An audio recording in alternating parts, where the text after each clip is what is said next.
जय श्री कृष्णा। आज हम आपके लिए श्राद्ध पक्ष से संबंधित एक विशेष वीडियो लेकर आए हैं, जिसमें हम आपके कई सवालों का जवाब देंगे जो अक्सर आपके दिमाग में घूमते रहते हैं। तो आइए जानते हैं। सबसे पहले बात करते हैं कि पितृपक्ष में कौए का महत्व क्यों होता है। क्योंकि शास्त्रों में कौए को यमराज का प्रतीक माना गया है और कौए को निवाला देने के बाद पितृ संतुष्ट होते हैं, इसलिए कौए का विशेष महत्व रहता है। इसके बाद बात करते हैं श्राद्ध पक्ष की मान्यता के बारे में। पितृपक्ष यानी कि श्राद्ध पक्ष का हिंदू धर्म में विशेष महत्व होता है। पितृपक्ष में पूर्वजों को श्रद्धापूर्वक याद करके उनका श्राद्ध कर्म किया जाता है। श्राद्ध पितरों की मुक्ति के साथ साथ उनके प्रति अपना सम्मान प्रकट करने के लिए भी किया जाता है। ऐसी मान्यता है कि पितृपक्ष में पितरों का श्राद्ध करने से उनकी आत्मा को शांति मिलती है और हमें उनकी कृपा प्राप्त होती है तथा हमारी हर तरह की बाधा, हर तरह का संकट दूर होता है। पितृपक्ष में श्रद्धापूर्वक अपने पूर्वजों को जल देने का विधान होता है। ऐसी मान्यता है कि पितृपक्ष में हमारे पितृ हमारे घर के द्वार पर आते हैं। अब हम बात करते हैं कि श्राद्ध किस व्यक्ति का किया जा सकता है। तो किसी भी व्यक्ति के मरने के बाद 1 साल का समय पूरा हो जाए, यानी कि उसकी पहली बरसी निकल चुकी हो, तो हम उसका श्राद्ध प्रारंभ कर सकते हैं। उसकी बरसी तक श्राद्ध कर्म नहीं किए जाते। इसके बाद हम बात करते हैं कि श्राद्ध पक्ष कितनी पीढ़ियों तक हो सकता है। श्राद्ध कर्म सामान्यतः 3 पीढ़ियों तक होता है।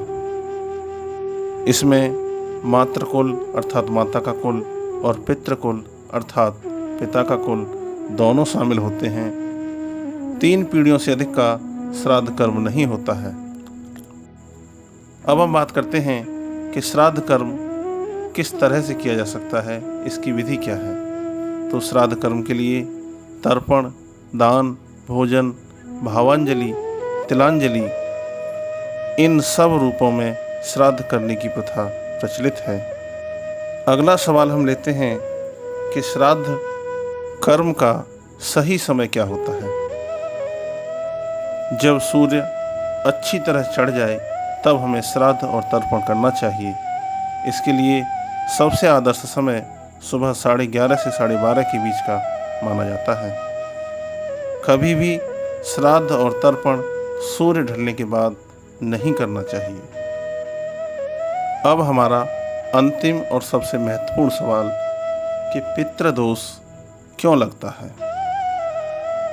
तो इसका सबसे पहला कारण है कि किसी इंसान के मरने के बाद अगर विधि विधान से उसका अंतिम संस्कार न किया जाए तो पितृदोष लगता है। दूसरा कारण, अकाल मृत्यु हो जाने पर परिवार के लोगों को कई पीढ़ियों तक पितृदोष का सामना करना पड़ता है।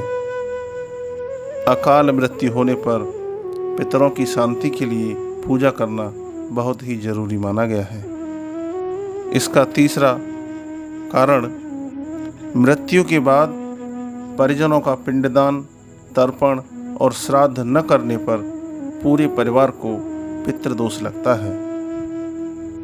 इसके अलावा इसके अन्य कारणों में माता पिता का अनादर, पितरों का अपमान करना, किसी असहाय की हत्या करना, पीपल, नीम और बरगद के पेड़ कटवाना, जाने अनजाने में नाग नागिन की हत्या करना या करवाना, ये सब पितृदोष के कारण बनते हैं। इसलिए हमें इन सब चीज़ों से बचना चाहिए और श्राद्ध पक्ष में अपने पितरों को श्राद्ध कर्म के द्वारा प्रसन्न रखना चाहिए।